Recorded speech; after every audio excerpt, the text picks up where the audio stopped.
नमस्कार दोस्तों, मैं शिव नायक आपको स्वागत करता हूं निर्माण एक अंतिम यात्रा में। आइए हम जानते हैं गौतम बुद्ध के एक नई कहानी के बारे में। हमेशा जो लोग दुखी रहते हैं वो लोग इस कहानी को ज़रूर देखें। एक बार महात्मा बुद्ध एक गांव में अपने शिष्यों सहित घने पेड़ के छांव में बैठे थे। आसपास के गांव के बहुत से लोग अपनी अपनी मानसिक परेशानियां लेकर महात्मा बुद्ध के पास आ रहे थे। महात्मा बुद्ध उन सभी की मानसिक परेशानियों का समाधान कर रहे थे। सब लोग खुशी खुशी अपनी समस्याओं का समाधान पाकर वहां से लौट जा रहे थे।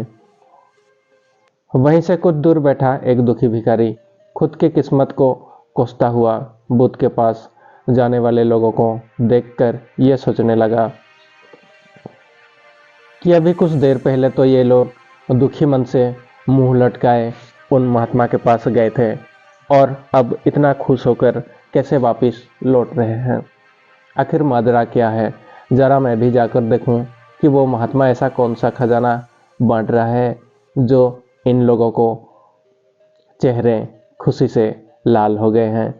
ज्ञान से भरी बुद्ध की ये कहानी को जानने के लिए वो बुद्ध के नज़दीक गया तो उसने देखा कि ये महात्मा तो लोगों को प्रवचन देकर लोगों के दुख का निवारण कर रहे हैं।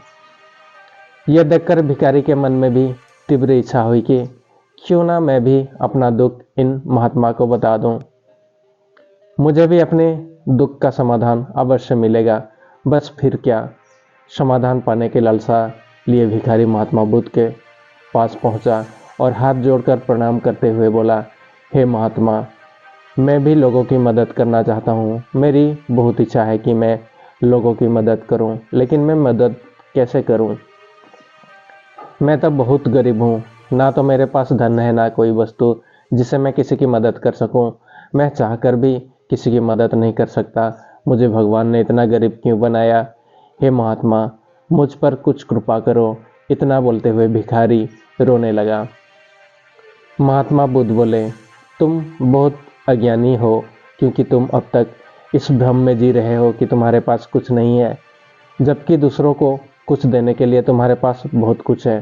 तुम बिना धन और वस्तु के भी दूसरों की मदद कर सकते हो।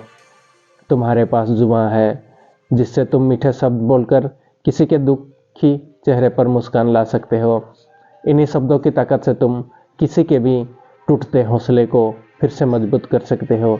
इन्हीं शब्दों की ताकत से तुम किसी के भी मन से सकारात्मक विचारधारा के बीज बोकर उसको गलत रास्ते पर जाने से रोक सकते हो। तुम्हारे पास दो हाथ हैं जिसे तुम किसी भी कमजोर और लाचार की मदद कर सकते हो। तुम्हारे पास दो आंखें हैं जिससे तुम किसी अंधे को रास्ता दिखा सकते हो। तुम किसी के लिए दुआ कर सकते हो सकता है तुम्हारी दुआ से किसी की बिगड़े काम फिर से बन जाए। तुम किसी की अच्छी सेहत की कामना कर सकते हो, लेकिन अज्ञानता बस तुम अब तक इस बात को समझ नहीं पाए और इस भ्रम में अब तक जीते रहे हो कि तुम्हारे पास मदद करने के लिए कुछ नहीं है। किसी की मदद करने के लिए धन और वस्तु का होना अनिवार्य नहीं है। बिना धन और वस्तु के भी हम कई प्रकार से लोगों की मदद कर सकते हैं।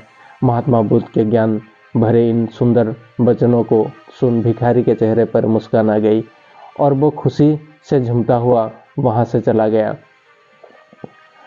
तो देखो दोस्तों, महात्मा बुद्ध की इन बातों से कितना सुंदर ज्ञान जानने को मिला। आज के समय में ऐसे ही बहुत से लोग हैं जो यही सोचकर दुखी होते रहते हैं कि मेरे पास ये नहीं है, वो नहीं है, बल्कि जो है उसी में संतोष करना सीखो और बिना किसी मतलब के लोगों की मदद करो। इन्हीं से आपको परम सुख की प्राप्ति होगी।